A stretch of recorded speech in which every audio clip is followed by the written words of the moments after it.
안녕하세요. NJ 스튜디오 차월평TV의 제이입니다. 저희가 월요일마다 영어 강의 영상을 업로드하고 있거든요. 영어에 관심이 있으신 분, 그리고 글로벌 시대의 물결에 겁이 나시는 분, 월요일마다 엔준만 부탁해 꼭 시청 바랍니다.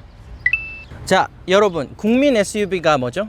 투싼도 있지만 당연히 산타페 아니겠습니까? 그런데 이 기준을 좀 확장시켜 봐서 세계의 인류 SUV는 또 뭘까요? 인류 SUV 3대장은 닛산, 로그, 혼다, CR-V, 그리고 지금 여기서 보시는 토요타 RAV4입니다. 요 3대장끼리 이렇게 순위가 바뀌긴 하지만 지난해 가장 많이 팔린 SUV는 이 토요타 RAV4였습니다.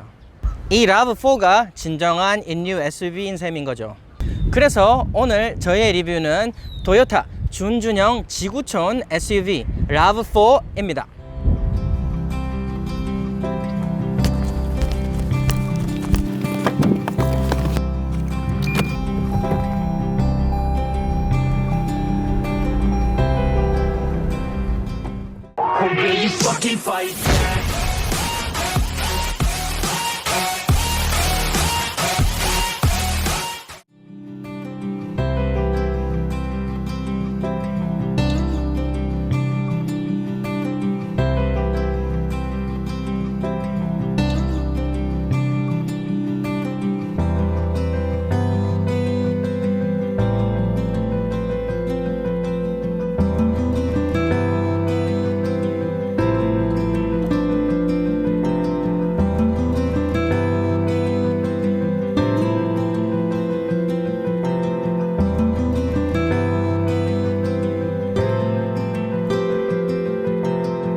(25년이나) 된 모델이네요. 아우. 이 RAV4가 풀체인지를 거쳐서 올해 출시가 됐습니다. 제가 메카닉 덕후라서 덕후식 비교를 좀 많이 하는데 GM과 폭스바겐이 좀 트랜스포머스러운 메카닉 디자인이라고 한다면은 이 토요타는 건담식 메카닉 디자인입니다. 실제로 토요타가 이것을 의식한다는 것을 알 수 있는 게 예전에 야리스 해치백이 이즈나블 에디션이 출시가 됐었습니다. 야리스 해치백 샤 에디션을 보면은 알 수 있듯이 프리우스 그리고 이전 세대 라브4를 보면은 토요타가 자동차를 좀 지온 메카닉스럽게 디자인한다는 것을 알 수가 있습니다. 아우, 진짜 덕후 냄새. 그런데 이번에 RAV4는 이전 토요타 모델들과 다르게 좀 지온보다는 연방 느낌의 메카닉 디자인을 가지고 돌아왔거든요. 자, 상세한 사항을 보기 전에 일단 제원부터 살펴보도록 하겠습니다. 가솔린 자연흡기 듀얼 인젝션 4기통 2.5L 엔진이 올라갔습니다. 8단 자동 트랜스미션에 이 차는 지금 4바퀴 굴림 트림입니다. 203마력으로서 지난 모델보다 무려 30마력이나 올라간 것을 볼 수 있어서 지난 모델에서 너무 밋밋하다 생각하신 분들에게 약간의 푸시를 토요타가 더해줬네요. 토크는 25.49, 제로백은 8.5초입니다. 종합연비는 리터당 11.9kg로 만인의 기대를 만족시켜주는 제원을 가지고 있습니다. 물론 만인은 너와 나 같은 매니아는 제외됩니다. 자, 이제 이 RAV4의 디자인을 살펴보도록 하겠습니다. 자, 이 리뷰가 덕후 같은 리뷰가 되고 있음을 양해를 부탁드리겠습니다. 자, 먼저 이 라보는 지난 라브보다 디자인이 한 300배 정도 더 예쁩니다. 아까 말씀드린 대로 이 디자인 코어가 지온에서 연방으로 바뀌게 되면서 선보다는 각으로 이 아름다움을 표현하고 있습니다. 이 각 하나하나의 파티션들이 이거 진짜 건프라 하던 사람이 자동차를 디자인했지 않았나 생각을 하게 만듭니다. 그리고 앞모습을 보면 이 토요타의 상위 SUV인 4러너 4x4의 앞모습을 많이 연상을 하게 되는데요. 4러너 4x4의 각을 잡아준 것 같은 느낌의 디자인입니다. 이번 RAV4는 세이프티 피처가 중간 트림부터는 전부 다 풀 패키지로 들어가 있습니다. 그 세이프티 패키지는 이따가 보기로 하고, 처음 나오는 것은 이 헤드라이트입니다. 헤드라이트가 자동으로 온 오프가 되고, 그리고 자동 하이빔 기능까지 있어서 밤에는 당연히 조도 센서로 이 헤드라이트를 온 오프 해주지만 장애물이 없는 밤길에는 자동으로 하이빔을 켜주는 그런 시스템입니다. 당연히 앞에 오브젝트를 발견하게 되면은 그 상대방을 방해하지 않기 위해서 이 자동으로 라이트가 낮춰집니다. 이렇게. 이 그릴을 살펴보도록 하겠습니다. 지금 저희가 보고 있는 트림은 어드벤처 트림이라고 해서 최상위 트림은 아니지만은 최상위 트림과 가격 거의 동일합니다. 그런데 이건 오프로드에 좀 더 특화된 모델이라 가지고 그릴 모습이 일반 라브4랑 조금 다릅니다. 그래서 좀 더 투박해 보이지만은 남성다운 그런 또 멋있음이 또 그릴에서 보여지네요. 그리고 제가 BMW 리뷰에서도 말씀드렸지만은 요즘에는 H백에 들어오는 램 에어를 조절하는 여기 핀들이 있습니다. 그렇게 해서 이 라브4도 H백에 들어오는 에어를 정기적으로 조절을 해가지고 좀 더 세심한 H백을 조절할 수 있게 되어 있습니다. 그리고 이 안개등의 디자인과 그 주변 디자인은 또 건담스러움에 뽐뿌를 가하네요. 또 오프로드 특화 차량이라 가지고 브러시드 메탈로 트림을 해놔가지고 또 한층 더 예쁜 범퍼를 가지고 있습니다. 이제 측면을 보도록 하겠습니다. 몸매에도 4러너 4x4의 디자인을 좀 많이 적용한 것 같네요. 그래서 팬더 림도 이렇게 둥글게 하지 않고 각지게 디자인을 해놨고, 그리고 오프로드 퍼포먼스를 위해서 바퀴와 이 팬더 간의 이격을 좀 많이 줬습니다. 이 이격은 오프로드 감성 차들에게는 어울리지만은 이렇게 뼛속까지 패밀리카인 라브4에게는 좀 배포하기는 좀 어렵지 않나 싶습니다. 예, 휠 디자인은 19인치 알로이 알루미늄 휠을 썼고요. 이 어드벤처 오프로드 트림의 휠은 기아와 같이 검은색을 많이 써서 제가 기아 휠을 좋아하거든요. 그래서 좀 예쁘게 뽑힌 것 같습니다. 아래쪽 트림은 이렇게 플라스틱으로 일자로 가지 않고 이렇게 중간에 솟아주는 또 센스. 그리고 이거 도어에 있는 트림은 이게 도어와 일체화가 다 있어서 이렇게 오픈해 보면은 아래쪽 차체 트림을 다 감싸줍니다. 그래서 이렇게 올라갈 때 여기 묻힌 때국물을 동네 아줌마들한테 자랑하지 않아도 되겠네요. 제가 아우디 영상을 리뷰할 때 말씀을 드렸는데 이렇게 차체 크기보다 이렇게 플랫폼 길이가 더 큰 경우에는 제가 좀 촌티가 난다고 말씀을 드렸는데요. 지금 이 라브4는 오프로드를 좀 많이 경향을 해서 그런지 여기 뒤쪽을 좀 많이 빼가지고 약간 촌스러운 느낌이 납니다. 그런데 똥꼬가 다 보이는 랜드로버의 디자인은 좀 극혐인데, 라브4는 이렇게 차라리 길게 빼지 말고 랜드로버처럼 이렇게 깎아 올렸으면 또 디자인이 어땠을까 생각해 봅니다. 예, 뒷모습을 살펴보도록 하겠습니다. 이제 뒷모습의 첫인상은 제가 처음 봤을 때 미쯔비시 아웃랜더의 디테일을 많이 연상하게 했습니다. 디테일은 좀 다른 부분이 많은데 이렇게 전체적인 이미지는 아웃랜더의 느낌이 많이 납니다.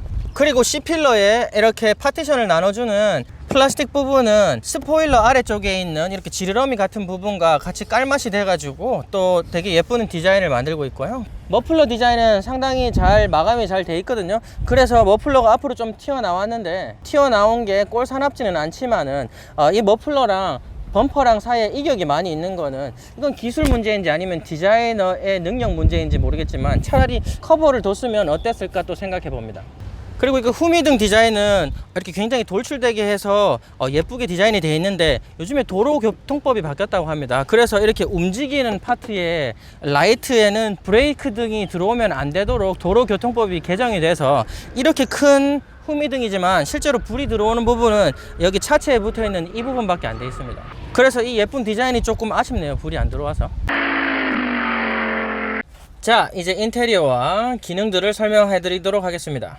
이 가격의 SUV인데 세이프티 피처가 다 구비되어 있습니다. 따로 구매를 하지 않아도 다 인베디드 돼 있어서 이 차의 가장 큰 장점이 아닐까 싶습니다.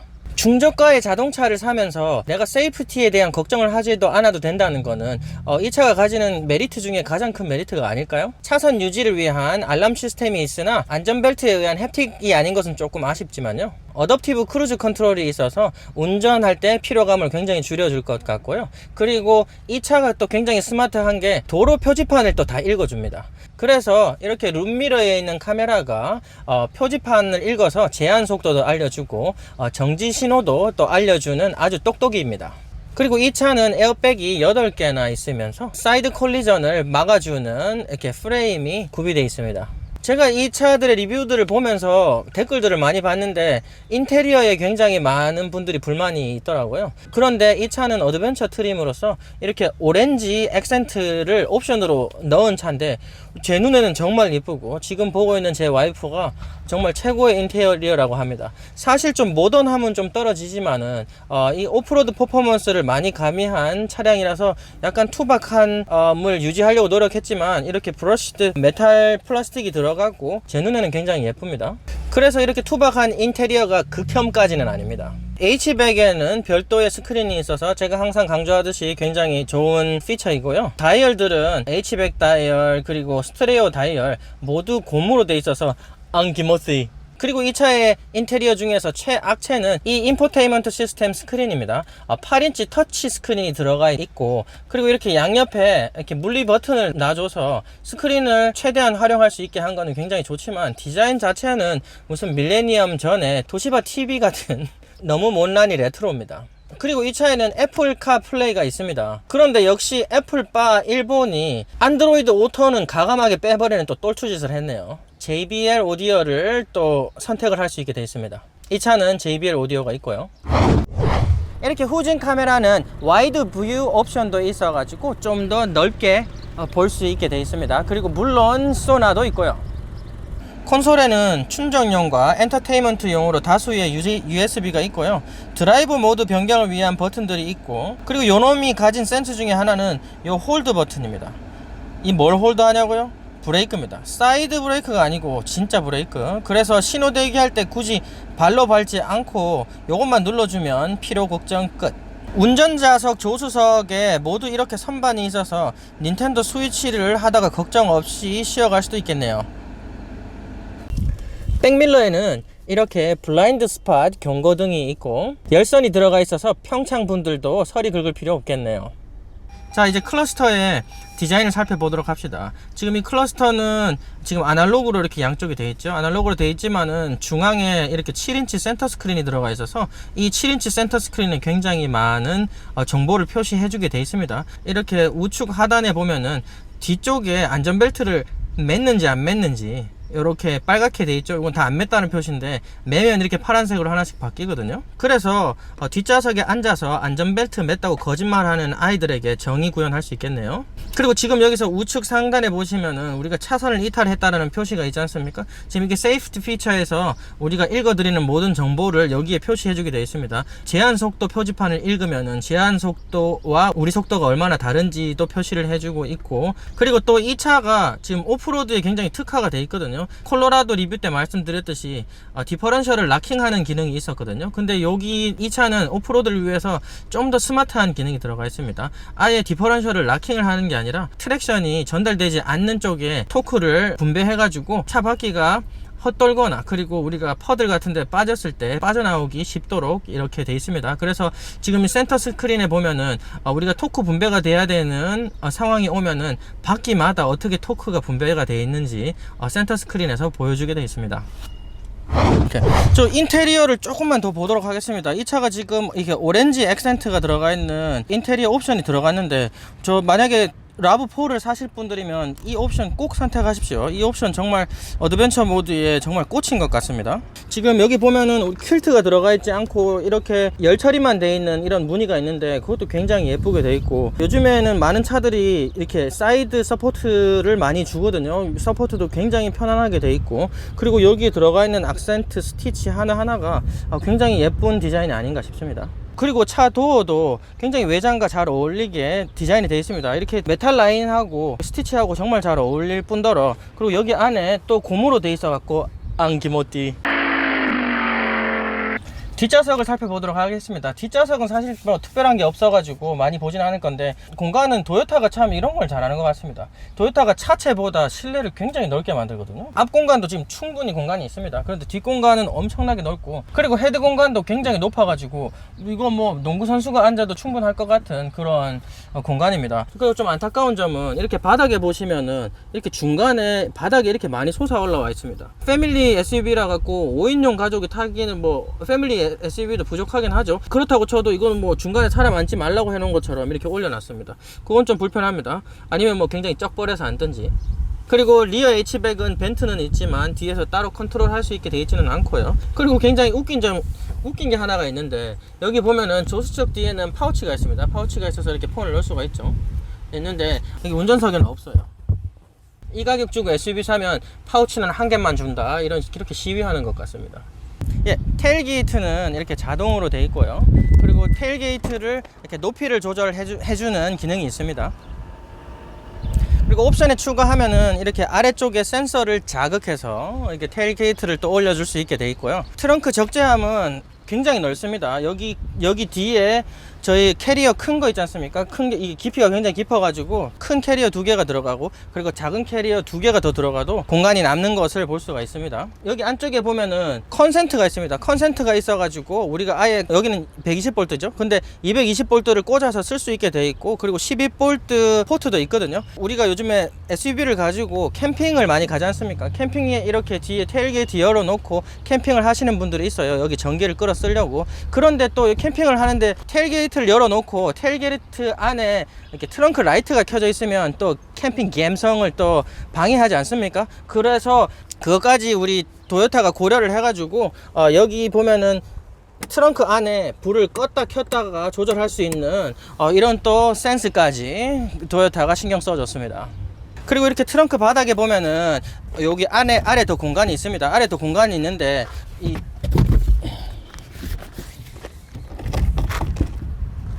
여기 보시면은 가리개가 여기 밑에 잘 숨겨져 있습니다. 그래서 이렇게 가리개가 나오도록 참 이렇게 잘 수납을 해 놓은 것 같고요.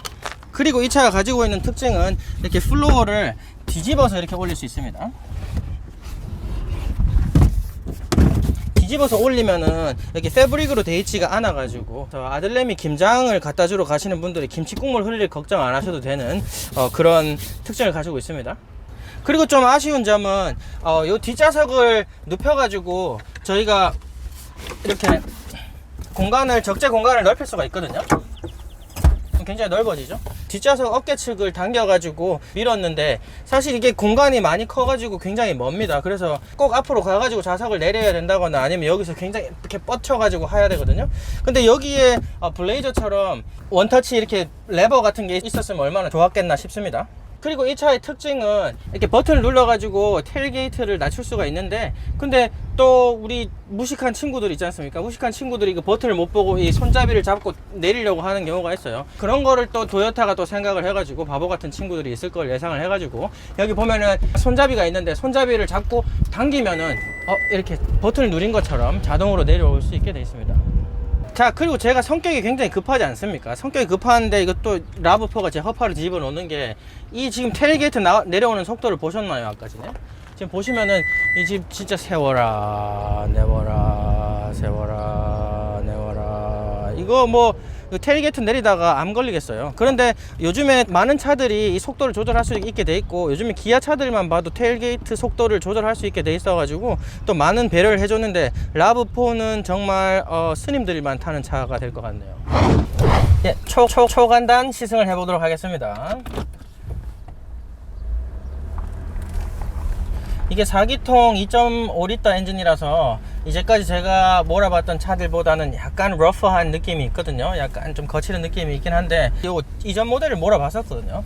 제가 좀 이게 굉장히 불만이었던 점이 뭐냐면은 이 차가 약간 핸들이 약간 흔들려요. 이렇게 운전할 때 보면은 약간 울렁울렁한 느낌이 들거든요.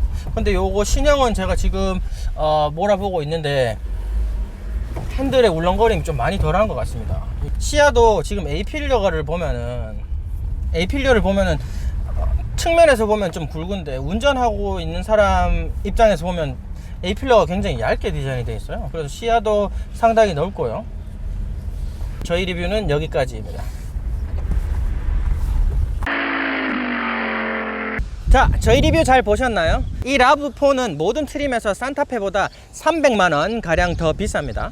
그런데 산타페보다 실내 옵션은 좀 덜하고요. 실내 디자인도 약간 모자란 건 사실이죠. 하지만 중간 트림부터 모든 세이프티 피처가 다 인베디드 돼 있어서 이 차가 왜 세계인들한테 그렇게 많이 사랑을 받는지 또 알 수가 있겠네요. 또 30마력이 더 높아진 것은 이 퍼포먼스가 약간 맹물 같은 느낌이었더라면은 지난 모델이 요번에 맹물 같은 느낌에서 좀 벗어나려는 도요타의 또 몸부림을 볼 수가 있습니다. 제가 이게 디자인이 굉장히 마음에 들어서 도요타가 이 라브4를 6기통 모델을 또 좀 내줬으면 어떨까 생각을 해보겠습니다. 물론 가격은 책임 못 집니다. 산타페 사려고 보니까 옆집 김씨 아랫집 박씨 다 산타페 가지고 있어서 의욕이 안 생기고 그리고 또 왜 라브4가 작년에 왜 제일 많이 팔렸는지 궁금해서 도저히 롤 승급이 안 되시는 분들은 이 라브4 구입을 또 고려해 보시는 게 또 어떨까요? 차월평 TV는 매주 금요일 날 업로드 됩니다. 제 영상을 재밌게 보셨다면은 구독 그리고 따봉 꼭 부탁드립니다.